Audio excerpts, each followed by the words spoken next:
Sabah oldu yine gelmemişsin. Bir takım olayların peşindesin. Sabah oldu yine gelmemişsin. Bir takım olayların peşindesin. Sana nasıl yeniden güveneyim? Aslında sen artık bitiştesin. Sana nasıl yeniden güveneyim?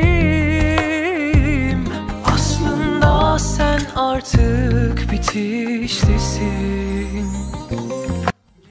Are you ready? Yes.